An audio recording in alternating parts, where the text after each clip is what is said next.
Our next speaker is Chris Millegan. Chris Millegan is a writer, researcher, and publisher whose father was in the Office of Strategic Services, the OSS, Military Intelligence, G2, and later in the CIA, rising to branch chief, head of intelligence analysis for East Asia. His father told him things he didn't understand in the late 60s. These revelations led to over 30 years of research into the subjects of CIA drugs, clandestine operations, and secret societies.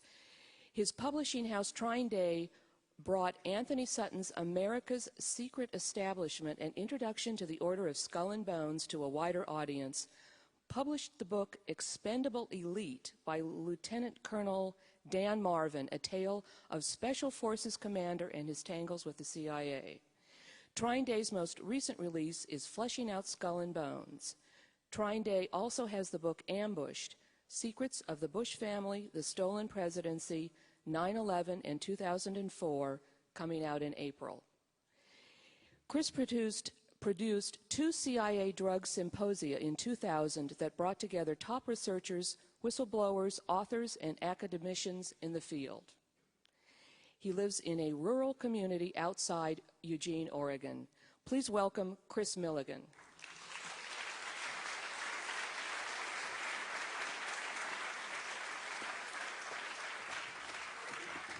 Well, how do you do, and thank you very much. And I want to thank Carol for putting this on, and thank the people that helped her, because, you know, like the lady said, I've done some of these things, and they're a hard thing to pull off, and I appreciate her work, and I appreciate all of you folks coming out here to listen to us.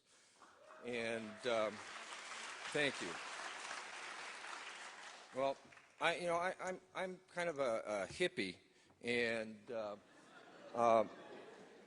you learn some things being a hippie. You know, learn about a couple things, and one thing, you know, the hippie philosophy kind of boils down to two things. Basically, respect your Mother Earth and your fellow brothers and sisters, and then to question authority. And that is what we are doing here today, is questioning authority. And generally, I can talk a lot, and I generally talk for a couple hours. So one thing I'm doing today is I'm kind of starting off at the end, because generally after I talk, people say, well, what can we do? What are we going to do?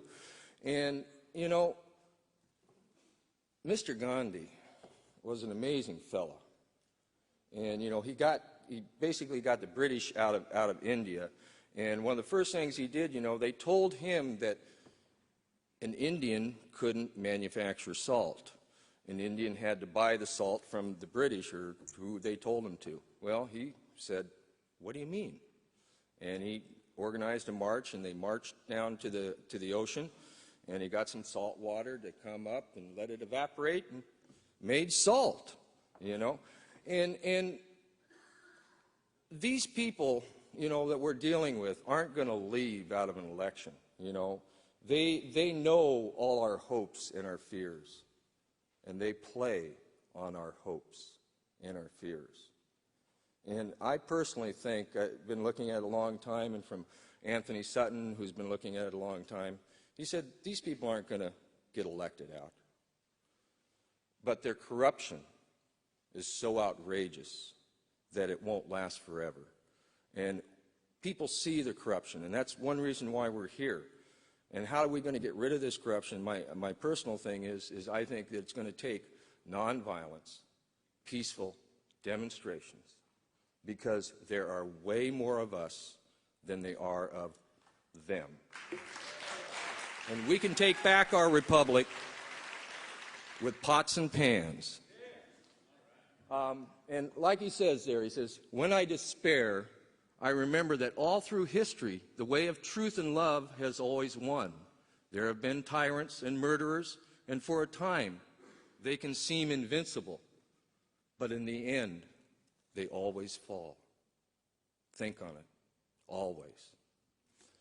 Next slide. It'll come back at the end.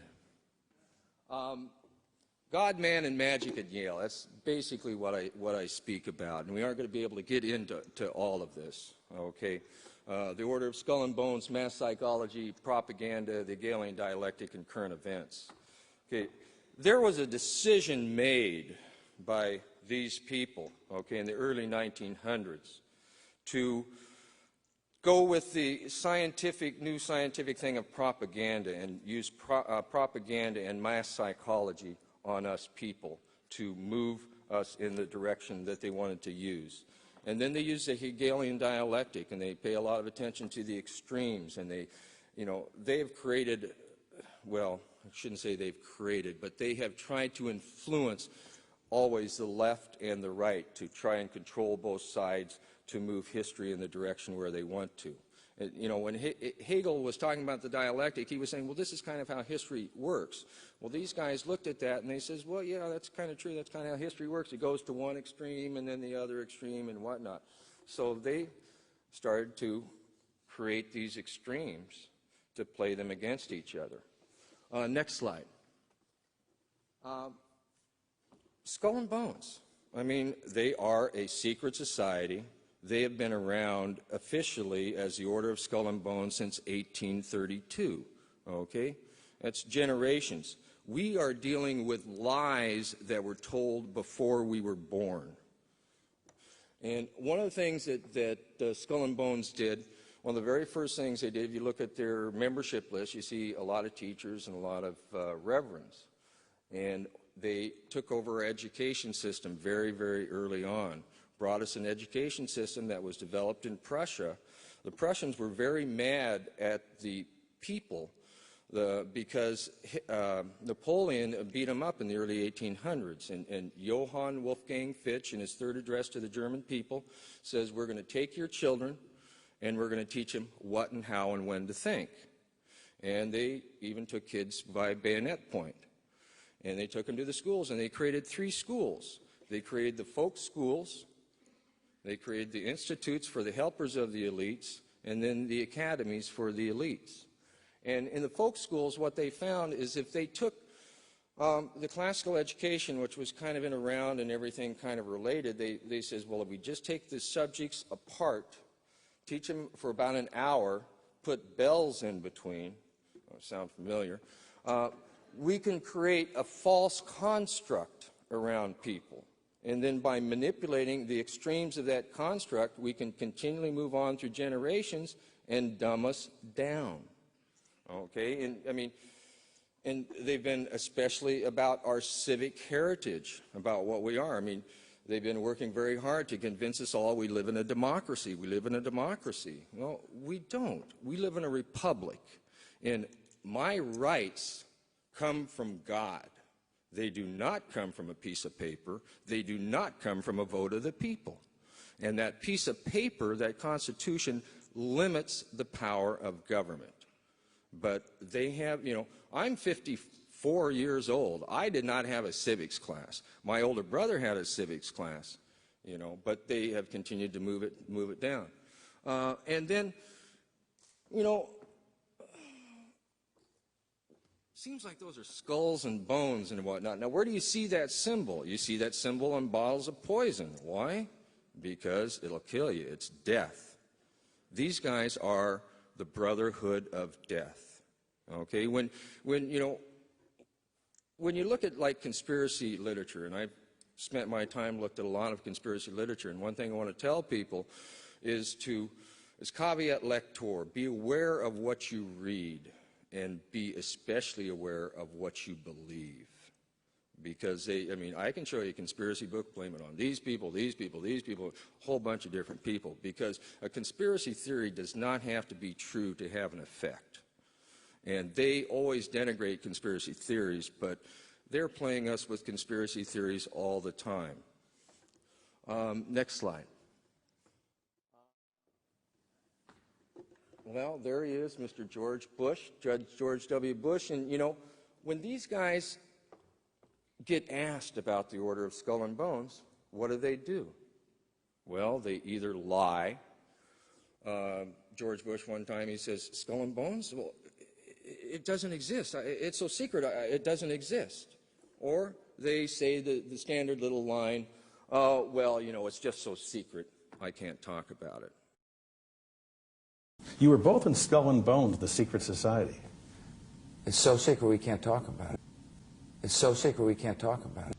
It's so secret we can't talk about it. Can't talk about it. Can't talk about it. What does that mean for America? What does that mean for America? You know, and not just George W. Bush, but next slide. Our Mr. John Kerry, you know, who is the Democratic nominee for president here, it sure looks like. And, you know, he says basically the same thing. You know, he says, well, they're just so secret I can't talk about it. You both were members of Skull and Bones, a secret society at Yale. What does that tell us? Not much, because it's a secret. Well, my question is, where is their allegiance? Is their allegiance to this select little group, this elite group, or is their allegiance to our country? I don't see it. You know, John Kerry was on the Senate Intelligence Committee. He ran the narcotics trafficking hearings during the Iran-Contra. Officially, George H.W. Bush is out of the loop in Iran-Contra. I mean, we all know that he wasn't. There's tons of researchers that have found all kinds of stuff that says he was. But officially, George H.W. Bush was out of the loop. Officially, Lee Harvey Oswald killed Kennedy. And officially, the CIA doesn't do drugs. And anybody who says differently, okay, I mean, it's amazing. I've been looking at this a long time, and so I run across these reporters who think they've run across the story of their life, and they have, and they think it's going to make their career. And it does, but not in the way they hope it to do. Basically, they don't work for a major daily newspaper anymore, and they got to deal with, you know, a hippie up in Oregon to try and get their books published and get out there, because it's amazing what this country has been turned into, and they haven't even told us yet, you know. Next slide. That's my dad. And, you know, he was just my dad, you know. I didn't know much about it. He didn't talk, you know, about working for the C.I.A. I mean, I've got an older brother and an older sister. We would talk about it. My dad would never talk about it. He never talked about it, you know, at the dinner table or anything and whatnot. But when I started to become a hippie, growing my hair long and smoking a little marijuana, my dad, he was concerned about that. And, you know, and I, you know, I was a teenager and I knew it all anyway and whatnot. So it just didn't make much sense to me what my dad told me. I'm going to tell you what my dad told me, and I've told this story many times, but it really means a lot exactly what he said. And he said, first off, he asked me what I thought of the Vietnam War. And, you know, I was raised on John Wayne and World War II. All my uncles were in World War II. And I give a flip little answer to my dad. I say, we got a sack of hand grenades and some rice patties, and you go throw them and win it for the good guys wearing the white hats, you know. And he says we had to have a talk. And he waited a while till there was this gentleman from Nashville, Tennessee, from Vanderbilt, Dr. D.F. Fleming in town. And he said it was time to have that talk. And he took me in my little brother's room downstairs and sat me down, and he looked at me and he says, the Vietnam War is about drugs. There's these secret societies behind it. And I'm thinking, okay, the mafia. He's talking about the mafia, you know. And then he says, and communism's all a sham. These same secret societies are behind it. It's all a big game. And I'm thinking, gee, Dad, you're nuts. What are you talking about, you know? And then it comes in my, oh, you're having a drug talk with me. This is what's going on, you know? And I'm kind of waiting for him to say, you know, don't stop smoking pot and stuff and whatnot. Well, you know, so I'm kind of going on automatic pilot and they're listening and they're talking and they basically tell me that when Eisenhower had come aboard, he had asked for an assessment report about what was going on in the world. And my father, like the lady said, he'd been branch chief head of East Asia for research and analysis, was his last overt job with the CIA, and then he went covert for some years, and we'll get into that. And he was in G2 and OSS at the same time, and very few people were in that. And basically what that means is that you have two sets of books, because G2 is military intelligence, OSS is the executive branch intelligence. Well, they don't always tell each other everything they know and whatnot, and it was, they had to sheep-dip my dad to put him in G2 because MacArthur and General Willoughby didn't want him on the staff. And then after World War II, he also did a study of the Japanese use of heroin during the World War II and before that, and their use of it both as a political weapon and as a means of creating money. And so, you know, he told me these things, and I was sitting there, and I just didn't have no idea what he was talking about. And later on, we would have some arguments because I continued to smoke marijuana, and I didn't really see anything wrong with it. And in these arguments, what it got down to was he was very, very concerned about me getting hooked on heroin. And we had this one argument one time where basically he told me, he says, there's this plan to get all you kids here hooked on heroin. And I said, Dad, I says, you know, I really don't see it. I really don't care about heroin and whatnot. I just smoke a little pot now and then. And he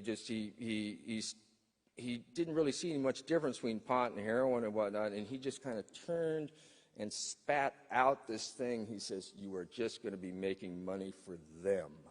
And the way he said them, I will just never forget, because it just had all this vitrifusion in it and whatnot. So, you know, I took what he said there and, you know, went on with my life. And I was looking into, the Kennedy assassination and whatnot, and was reading some things about that. And it said in there, in probably some girly magazine I was reading, a story about the Kennedy assassination, they were leading all the different theories. And in one of these things, they said, well, maybe there's some people that say there was a secret society involvement with it. And that brought back this conversation that I'd had with my father. And so I started to look into it more. And I had a hard time finding out different information about it. And let's go on to the next slide here. This is a gentleman here. This is Colonel Lansdale. And if you've looked into conspiracy literature at all, Colonel Lansdale is a very interesting fellow. He was the prototype of two books, The Ugly American and The Other American. He was one of the first Americans to go into Vietnam after the French left. And one of the things that he did there very early on was he took over the Golden Triangle from the French, and he didn't just say, oh, well, we're here, we'd like to do it. There was actual shooting war between two Western intelligence agencies. It didn't happen very often. The French were running it with the Corsicans, and we brought in our own Corsicans and then brought in the Sicilians. Well, because my dad was an expert on the Philippines, and Lansdale worked in the Philippines and then worked in Vietnam, he relied on my dad for a lot of information and would work with him. Let's go on to the next slide. Lansdale used to come over to the family house. They're, you know, old-fashioned family. They used to have a guest book there, and people would come over and they'd sign it there. And so you can see Mr. Lansdale. He was at my parents' 10th wedding anniversary. I was probably sleeping or crying in the background. Who knows? Next slide. This is a picture of Colonel Lansdale in 1956 in Vietnam. And my father in 1956 told us kids that he was going to write a book called The Church in Southeast Asia, and dropped us off at our grandparents' house in Oregon and went off to Southeast Asia. And they spent a day in Vietnam and met with Colonel Lansdale. Well, you know, I didn't really put a lot of this stuff together until about 1988 when I ran across Anthony Sutton's book, Introduction to the Order of Skull and Bones.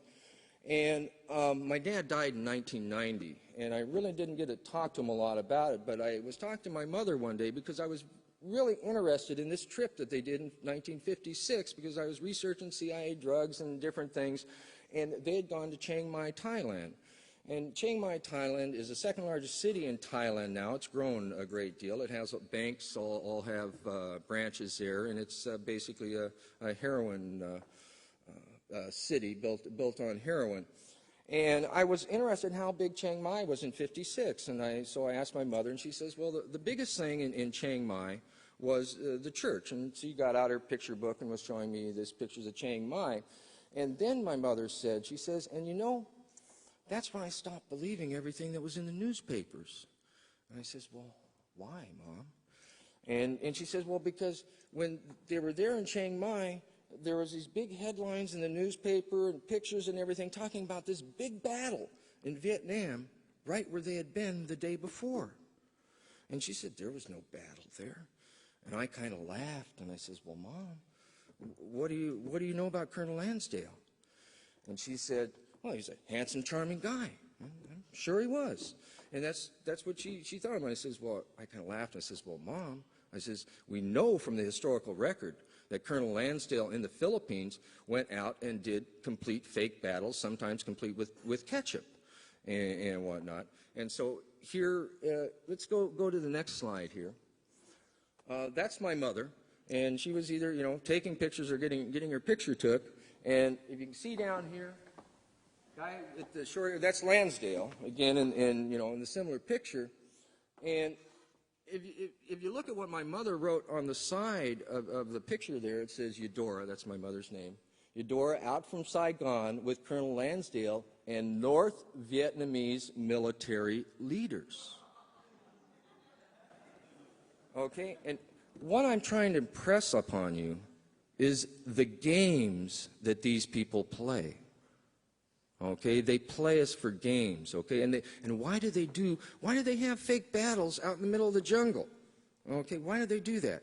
Because they want people to choose sides. Because once you choose a side, you're much easier manipulated. Okay, and that's one of the reasons why they do that. And it's very interesting, you know, what this was done in the little city Troy, Vietnam, and this was in 1956, okay? And this was right after he took over the Golden Triangle. So they start fomenting a war. And then what happened? Well, we had a war. And going back to the assessment report that my dad talked about that they were doing for Vietnam, he told me, he says, and we think that they're playing out a lose scenario. And this was in the late 60s. My dad told me, he says, because, you know, in this assessment report, they say, well, if we back this faction, this is likely to happen, and blah, blah, blah, blah. And he told me, he says, they're playing out a lose scenario there. And so Lansdale takes over the Golden Triangle, starts to have fake battles in there to create sides so that there can be a war. And then what do? They draft young men and send them to hell for a year, and then bring them back here. Well, gosh, do you think some of those young men in hell might get addicted to some cheap heroin that they're trying to sell them over there? And then they come back here, and they've got a ready-made market and people to deal it and stuff like that and create a market. You know, and I'm not saying drugs are bad or anything like that. I mean, they're just like anything. You know, guns aren't bad. It's a person who does something with it. And it's interesting in this little city where this happened. The next slide. It's the headquarters of Cao Dao, which is kind of a cult. It's they have a Saint Hugo, Victor Hugo, and whatnot like that. Next slide. And it's about poppies. It's about poppies. And Skull and Bones has been in the poppy business, okay, since they began. And the people who started Skull and Bones were in the poppy business before then. Okay? Opium became the largest commodity on the planet in the 1830s. Okay, these guys were making huge money. Okay, and they brought it here and set up the railroads and took a whole bunch of land. Okay, it's not by chance that Mr. Weyerhaeuser, who owns a lot of that land now, is also a member of the Order of Skull and Bones. I mean, it is just amazing. Next slide. This is a thing I put together for the CIA drug symposiums. And, you know, George W. Bush claims to have only been a member of the CIA for a year. And they named the building after him. You know, and most researchers, and I'll conclude with that, I strongly believe that he was in the CIA straight out of Yale. And there's lots of evidence to that.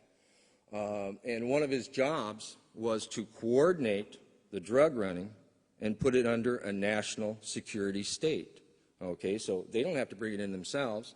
They can, you know, have some colonel tell some captain to tell some lieutenant to tell some, you know, colonel in private to do their dirty work for them.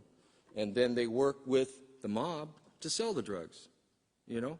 I mean, the war on drugs has nothing to do with our health, our children, or anything like that. It has to do with keeping a black market in place so that these guys can sell drugs for 3 plants for more than the price of gold.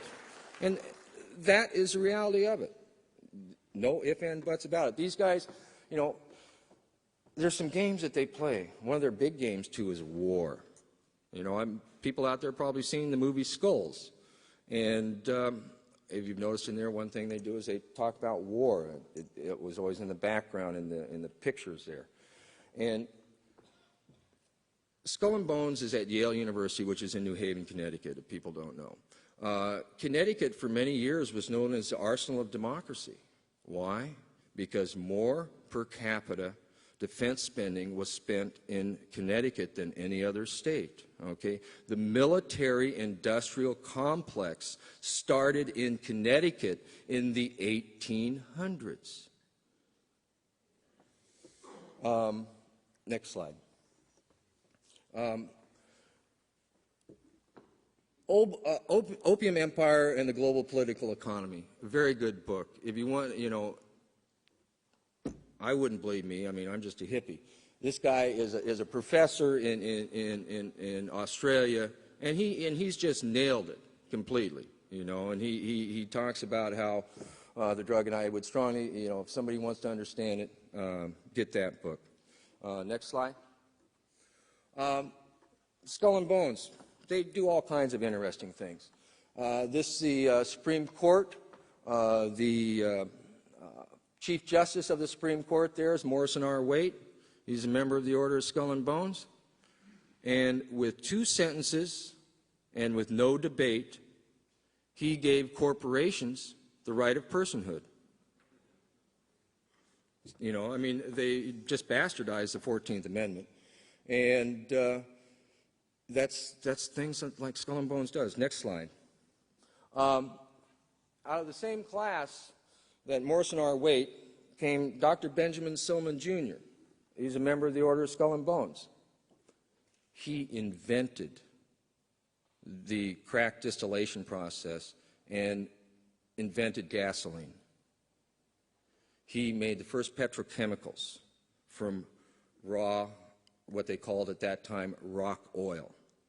Okay? And after he made gasoline and paraffin, he issued a report. And in his report he said, "Gentlemen, it appears to me that your company may have in their possession a raw material from which, by a simple and not expensive process, they may manufacture some very valuable products." Okay? Now, the Pennsylvania Rock, he got his sample from the Pennsylvania Rock Oil Company. That was started by a Mr. Bissell, and he went to a Mr. Townsend for some financing. Well, after Silliman, Jr. here issued his report, the Pennsylvania Rock Oil Company, which was the first oil company, passed into the hands of investors from New Haven, Connecticut. And pretty soon, the Bissells and the Townsends had their sons in the Order of Skull and Bones. And the money from the oil companies helped build Yale and helped build Skull and Bones. Next slide. This is Rudolph Diesel. Now, he wasn't a member of the Order of Skull and Bones. And he, you know, he was a very interesting guy. If you read about Rudolph Diesel, he didn't invent his engine just because he was a smart guy. He invented his engine because he had a social conscience. And he didn't want the farmers and everybody to be beholden to the monopoly. So he created the diesel engine. And at the 1900 exposition, he ran it on peanut oil. Okay? This is in the 1900s. And there's a big history of it. And yeah, he died in 1913. He was going across the English Channel and woke up with the fishes. And within 20 years, his engine was running just on petrochemicals. You know?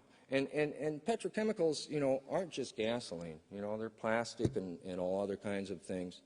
And make the medicine and whatnot. And it's done another reason why marijuana and hemp is illegal, because cannabis is a huge competitor of petrochemicals. We do not have to be awash in petrochemicals. And I know there are people that say that, you know, it's going to take too long for us to change. I don't believe that. We can change a lot faster, and we do not have to be addicted to oil. Next slide. Like I say, we're back here. What are we going to do? I truly think nothing is going to happen unless we do it. Okay? We can't sit around and wait for somebody to tell us what to do. Okay? It is going to change by us doing it. And we don't have to fight them with guns. The pen is mightier than the sword. Okay? The internet is an amazing tool. Okay? And people say, oh, well, they'll just shut it down. Well, it's not that simple. Okay? Our culture exceeds their conspiratorial designs. Okay? And we can beat them. Okay?